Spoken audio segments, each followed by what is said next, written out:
रक्षाबंधन क्यों मनाते हम लोग? भगवान बामन बनकर के जब बलि के यहां गए तो 3 पग जमीन का वरदान मांगा और 3 पग जमीन का वरदान देते ही भगवान विराट हो गए। 2 पग से तीनों लोक नाप लिए ठाकुर जी ने।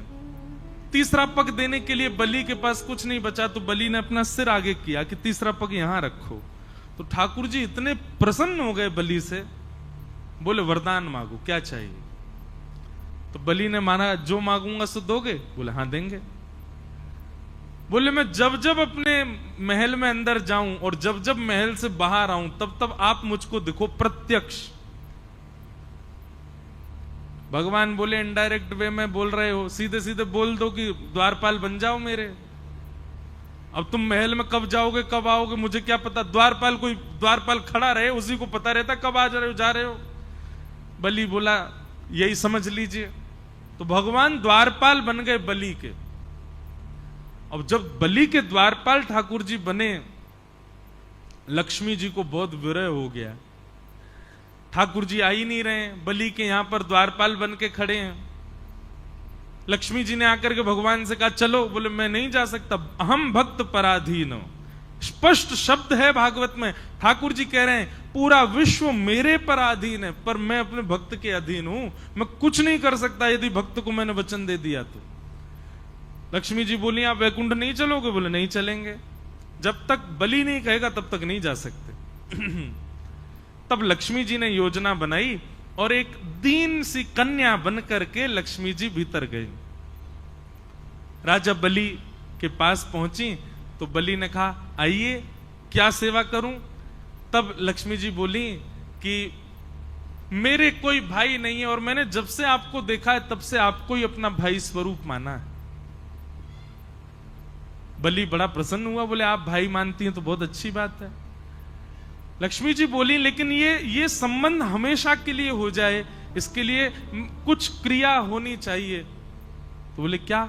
बोले मेरी रक्षा की जिम्मेवारी आप लो, आपकी रक्षा की जिम्मेवारी मैं लूं, दोनों बहन भाई की रक्षा की जिम्मेवारी बहन भाई ले में, तब मानेंगे कि संबंध हमारा सुदृढ़ होगा।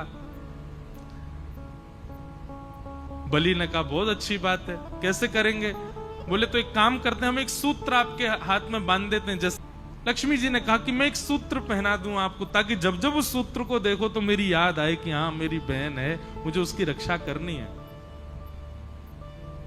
और उसके बदले आप उपहार मुझको दे देना। उस उपहार को जब मैं देखूंगी तो मुझे भी स्मरण आएगा मेरे भाई हैं, मुझे उनकी रक्षा का भाव रखना है। बलि बोले ये बहुत अच्छी बात है, लाओ सूत्र बांधो। तब लक्ष्मी जी ने उनको सूत्र बांधा और सूत्र बांध करके दोनों हाथ आगे किया, भैया हमको उपहार दो। बलि ने कहा क्या चाहिए उपहार में? बोले तुम्हारा द्वारपाल जो है इससे हमारा ब्याह करा दो। बलि बोले अरे वो द्वारपाल नहीं है, जगत पिता परमात्मा परब्रह्म नारायण साक्षात परमेश्वर हैं। वो तो मेरी भक्ति से रीछ के द्वार पर खड़े हैं, वो द्वारपाल थोड़े। बाहर से ठाकुर जी झांक के देख रहे हैं अंदर क्या चल रहा है, मुझे आज बरी करके ले जाएगी कि नहीं। बेचारे ठाकुर जी वहीं खड़े हैं बलि के यहां।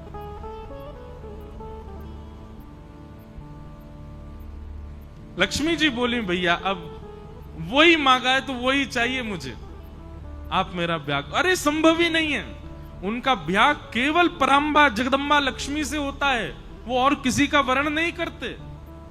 ये कहते ही वो कन्या लक्ष्मी के रूप में प्रकट हो गई। बोले मैं लक्ष्मी ही हूं, आपने लक्ष्मी के हाथों से सूत्र धारण करवाया है, मैं आपकी सदा के लिए बहन हो गई हूं। अब कृपा करके मेरे प्राणनाथ को मुझे वापस करके और भेज दो। तब बलि ने कहा ऐसे नहीं दूंगा, अब विवाह मांगा है तो फिर मेरे ही भवन में आपका विवाह होगा, मेरे सामने। मैं दुनिया तो कन्यादान करती है, मैं पुरुष दान करके दूंगा, तब ले जाना। ऐसा भाव बताते विनोद में। तो फिर ठाकुर जी का विवाह हुआ और जिस प्रकार कन्यादान होता है ऐसे ठाकुर जी का दान किया बलि ने लक्ष्मी जी को, ले जाओ। तब से ये प्रथा है कि श्रावणी के दिन ये हम लोग रक्षा सूत्र अपनी बहन से बंधवाते हैं।